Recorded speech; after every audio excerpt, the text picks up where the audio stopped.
नमस्कार विद्यार्थियों, भविष्य विजन के ऑनलाइन प्लेटफॉर्म पर एक बार फिर से आप सभी का हार्दिक स्वागत है। डेली जीके की क्लास के अंतर्गत आज की अपनी क्लास विद्यार्थियों 27 नंबर क्लास है। प्रमुख शासकों के अंतर्गत हम मेवाड़ के महाराणा प्रताप से पूछे गए प्रश्न जो डिस्कस कर रहे हैं और महाराणा प्रताप के ऊपर विद्यार्थियों आज की क्लास जो है 2 नंबर क्लास है। यदि आप नए हैं तो आपसे रिक्वेस्ट है कि चैनल को सब्सक्राइब जरूर कर लीजिएगा। हम डेली 5 से 10% जो है आप लोगों के लिए विभिन्न प्रतियोगी परीक्षाओं में पूछे हुए टॉपिक वाइज जो लेकर के आ रहे हैं। और जैसा कि मैंने आपको बताया विद्यार्थियों की आरपीएससी ग्रेड फर्स्ट और ग्रेड सेकंड के अंदर महाराणा प्रताप नाम से भी दिए गए विद्यार्थियों। चलिए शुरू करते हैं आज का पहला प्रश्न। आज का पहला प्रश्न है, प्रताप के शांतिपूर्वक अधीनता स्वीकार कराने के लिए अकबर ने अंतिम शिष्टमंडल किसके नेतृत्व में भेजा? किसके नेतृत्व में मेवाड़ भेजा? महाराणा प्रताप के साथ संधि करने के लिए अकबर ने जो 4 शिष्टमंडल भेजे थे, उन शिष्टमंडलों में अंतिम शिष्टमंडल का नेतृत्व कौन कर रहा था विद्यार्थियों? ये प्रश्न हमसे पूछा गया है। और विद्यार्थियों ये प्रश्न जो है आरपीएससी ग्रेड फर्स्ट संस्कृत शिक्षा विभाग के अंदर 2020 जीके के पेपर के अंदर पूछा गया था। संस्कृत शिक्षा विभाग के अंदर पूछा गया। ऑप्शन है मान सिंह, भगवान दास और टोडरमल। विद्यार्थियों हमसे पूछा गया अंतिम शिष्टमंडल पूछा गया। अंतिम शिष्टमंडल पूछा गया तो अंतिम शिष्टमंडल का नेतृत्व जो है वो कर रहे थे विद्यार्थियों टोडरमल कर रहे थे। ऑप्शन डी जो है इस प्रश्न का राइट आंसर रहेगा। मैं आपको शिष्टमंडलों के बारे में विद्यार्थियों कुछ बता देता हूं, ध्यान से सुनना आप लोग।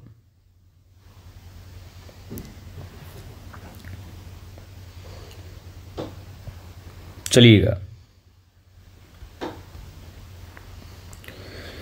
बात करें विद्यार्थियों महाराणा प्रताप को अधीनता स्वीकार करवाने के लिए बादशाह अकबर ने जो 4 दूत भेजे थे, या फिर ऐसे कहें जो शिष्टमंडल भेजे, 4 शिष्टमंडल भेजे, उनके बारे में बात करें तो अच्छे से सुनना, क्योंकि आगे के जो 3-4 प्रश्न है वो इसी व्याख्या पर निर्भर रहने वाले हैं। ध्यान से सुनना। 4 शिष्टमंडल भेजे, आप उन चारों को शॉर्टकट में याद रखिएगा। जमा भट्ट याद रखिए, जमा भट्ट याद रखिएगा। और देखिए अगर शिष्टमंडलों की बात करें विद्यार्थी तो पहला शिष्टमंडल है जलाल खां, दूसरा है मिर्जा राजा मान सिंह, तीसरा भगवान दास और चौथा विद्यार्थियों टोडरमल है। पहला शिष्टमंडल जो है वो पहला शिष्टमंडल विद्यार्थियों 1572 ईस्वी के अंदर भेजा गया, जलाल खां को भेजा गया और विद्यार्थियों संधि नहीं हुई। जब संधि नहीं हुई तो दूसरे शिष्टमंडल का नेतृत्व करने के लिए विद्यार्थियों अकबर ने जून 1573 ईस्वी के अंदर मिर्जा राजा मान सिंह को भेजा था। आमेर के कछुआ वंशी मिर्जा राजा मान सिंह जो है उस मिर्जा राजा मान सिंह को दूसरे शिष्टमंडल का नेतृत्व करने के लिए भेजा था। अब अच्छे से सुनना विद्यार्थियों, मान सिंह जो है ये डूंगरपुर के आस्करण को पराजित करके वापस आ रहे थे। डूंगरपुर के आस्करण को, डूंगरपुर रियासत जो है डूंगरपुर का शासक था विद्यार्थियों आस्करण, डूंगरपुर के आस्करण को पराजित करके ये आ रहे थे। इन्हें समाचार मिला कि आपको मेवाड़ जाना है तो ये मेवाड़ चले गए। और विद्यार्थियों मिर्जा राजा मान सिंह जब मेवाड़ आए तो महाराणा प्रताप इनसे नहीं मिले। मिर्जा राजा मान सिंह महाराणा प्रताप के पुत्र अमर सिंह प्रथम से मिला था विद्यार्थियों, और अमर सिंह प्रथम से उदयपुर में उदय सागर झील के किनारे मिला था। उदयपुर में उदय सागर झील के किनारे मिर्जा राजा मान सिंह जो है ये मिर्जा राजा मान सिंह विद्यार्थियों महाराणा प्रताप के बेटे अमर सिंह प्रथम से मिला था। आपको जानकारी के लिए बता देता हूं विद्यार्थियों कि मिर्जा राजा मान सिंह और अमर सिंह उदयपुर में उदय सागर झील के किनारे मिले। इसका उल्लेख जो है इसका उल्लेख रणछोड़ भट्ट ने अपनी रचना अमर काव्य वंशावली के अंदर की है। इस बात का उल्लेख जो है विद्यार्थियों इस बात का उल्लेख रणछोड़ भट्ट ने अमर काव्य वंशावली के अंदर की है। ये बात अच्छे से याद रखिए, अमर काव्य वंशावली में इस बात का उल्लेख मिलता है। और विद्यार्थियों यहां से अपमानित होकर के मान सिंह जो वापस अकबर के दरबार में जाता है। और फिर तीसरे संधि प्रस्ताव की बात करें हम लोग तो विद्यार्थियों सितंबर 1573 ईस्वी के अंदर, सितंबर 1573 ईस्वी के अंदर जो तीसरा संधि प्रस्ताव गया उसका नाम था भगवंत दास। भगवंत दास कह दीजिए या भगवान दास कह दीजिए विद्यार्थियों, एक ही बात है। ये तीसरे संधि प्रस्ताव के रूप में गए थे।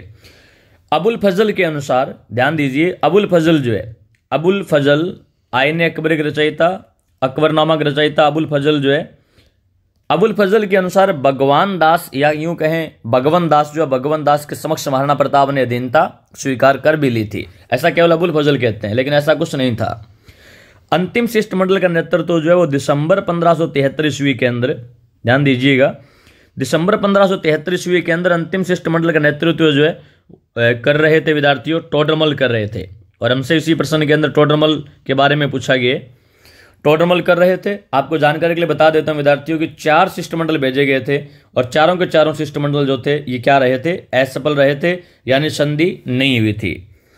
जब चारों अभियान असफल रहे तो इन अभियानों की असफलता पर मिर्जा अब्दुल रहीम खाने खाना ने, अच्छे से सुनेंगे, मिर्जा अब्दुल रहीम खाने खाना ने कहा कि तुर्की का पतन हो जाएगा पर महाराणा प्रताप का वतन और धर्म शाश्वत रहेंगे। फिर से रिपीट कर रहा हूं, अब्दुल रहीम खाने खाना कहते हैं विद्यार्थियों कि तुर्की का पतन हो जाएगा पर प्रताप का वतन और धर्म जो है ये शाश्वत रहेंगे। तो जो संधि प्रस्ताव भेजे गए थे विद्यार्थियों उनकी संख्या थी 4 और चारों को मैंने बताया शॉर्टकट के अंदर। आप जमा भट्ट याद रखिएगा, जलाल खां, मिर्जा राजा मान सिंह, भगवान दास और टोडरमल, ये 4 संधि प्रस्ताव थे। आगे बढ़ते हैं अगले प्रश्न की तरफ। चलिए आज का दूसरा प्रश्न स्क्रीन पर है विद्यार्थियों, अच्छे से देखना। प्रश्न है विद्यार्थियों, अकबर ने किसको शिष्टमंडल का अंतिम नेतृत्व करने के लिए प्रताप के पास भेजा ताकि वह शांतिपूर्वक अधीनता स्वीकार कर सके। प्रश्न तो वही है, बस थोड़ी लैंग्वेज में फर्क है। और विद्यार्थियों ये प्रश्न जो है आरपीएससी ग्रेड फर्स्ट 2020 के अंदर पूछा गया, वो पीछे वाला संस्कृत डिपार्टमेंट के अंदर पूछा गया था। अभी मैंने बताया कि अंतिम नेतृत्व जो कर रहा था वो टोडरमल कर रहा था। ऑप्शन बी इस प्रश्न का राइट आंसर रहेगा। अगला प्रश्न देखिएगा, प्रश्न नंबर 8, काफी अच्छा प्रश्न है और ये प्रश्न विद्यार्थियों असिस्टेंट प्रोफेसर कॉलेज व्याख्याता एग्जाम 2021 के अंदर पूछा गया था। प्रश्न है विद्यार्थियों, प्रश्न है महाराणा प्रताप के पास अकबर द्वारा विभिन्न मुगल अधिकारियों के नेतृत्व में भेजे गए शिष्टमंडलों को कालक्रमानुसार व्यवस्थित करिए तथा नीचे दिए गई कोड की सहायता से सही विकल्प सुनिए। हमें यहाँ पर 4 ऑप्शन दिए गए, शिष्टमंडलों के नाम दिए गए हैं और हमें विद्यार्थियों सही उत्तर का चयन करना है। चलिए देखते हैं हम लोग। बात करें भगवान दास, तो मैंने आपको बताया विद्यार्थियों ये भगवान दास जो है ये तीसरे संधि प्रस्ताव के रूप में गए थे। मानसिंह 2 नंबर पर गए थे, टोडरमल 4 नंबर पर गए थे विद्यार्थियों और जलाल खान जो है ये 1 नंबर पर संधि प्रस्ताव बन करके गए थे। इस हिसाब से विद्यार्थियों देखें हम लोग तो सबसे पहले आएगा 4 नंबर, 4 के बाद में आएगा विद्यार्थियों 2, आप देख रहे हैं 2 आएगा, ये वाला 2 और फिर 1 नंबर आएगा और बच गया विद्यार्थियों 3 नंबर, यानी कि आपका आंसर हो जाएगा ऑप्शन ए। अभी मैं आपको बता कर गया हूं, शॉर्टकट बता कर गए विद्यार्थियों, शॉर्टकट ये था जमा भट्ट यानी जलाल खां, मिर्जा राजा मान सिंह, भगवान दास और टोडरमल, ये 4 संधि प्रस्ताव भेजे गए थे। ऑप्शन ए इस प्रश्न का राइट आंसर रहेगा। अगला प्रश्न विद्यार्थियों आरपीएससी ग्रेड सेकंड 2010 जीके के पेपर के अंदर पूछा गया था। प्रश्न है अकबर द्वारा महाराणा प्रताप से बातचीत हेतु भेजे गए दूतों का सही क्रम छांटिए। वही आपको क्रम में बताने। ऑप्शन ए इस प्रश्न का राइट आंसर है विद्यार्थियों। ऑप्शन ए राइट है क्योंकि 1 नंबर पर है जलाल खां, 2 नंबर पर गया था मान सिंह, 3 नंबर पर गए थे भगवान दास और 4 नंबर पर विद्यार्थियों टोडरमल गए थे। ऑप्शन ए इस प्रश्न का राइट आंसर है। अगला प्रश्न देखिएगा, प्रश्न नंबर आज का 5 नंबर प्रश्न है अकबर ने महाराणा प्रताप को समझाने के लिए किसे प्रथम संदेशवाहक के रूप में भेजा था। तो प्रथम संदेशवाहक के रूप में मैंने आपको बताया विद्यार्थियों जलाल खां को भेजा था, जलाल खां कोर्ची। ऑप्शन डी इस प्रश्न का राइट आंसर रहेगा। आप तो कैसे भी करके ये 4 नाम याद रख लें क्योंकि एग्जाम में अक्सर यहां से प्रश्न आ रहा है, जलाल खां, मान सिंह, भगवान दास और टोडरमल। आज की क्लास के अंदर बस यही प्रश्न जो है इसी एक कंसेप्ट के ऊपर जो 4-5 प्रश्न वो हम लोग देख रहे हैं विद्यार्थियों। ये प्रश्न हथकरघा निरीक्षक उद्योग विभाग परीक्षा 2018 के अंदर पूछा गया। आज का लास्ट प्रश्न देखिएगा, आज का लास्ट प्रश्न कनिष्ठ वैज्ञानिक सहायक प्रलेख परीक्षा 2019 के अंदर पूछा गया। प्रश्न है विद्यार्थियों हल्दी घाटी के युद्ध से पूर्व महाराणा प्रताप से समझौता करने के लिए अकबर ने निम्नलिखित में से किसे भेजा। 4 ऑप्शन दिए गए, सैयद हासिम, अमीर जलाल खां, शहबाज खान और गाजी खां। तो विद्यार्थियों इस प्रश्न का राइट आंसर जो है ऑप्शन बी है, जलाल खां को पहले संधि प्रस्ताव के रूप में भेजा गया था। तो आज के लिए विद्यार्थियों इतना ही। ये 4 संधि प्रस्ताव जो आप अच्छे से याद कर लीजिए ताकि यहां से कोई प्रश्न आए तो आपका गलत नहीं होगा विद्यार्थियों।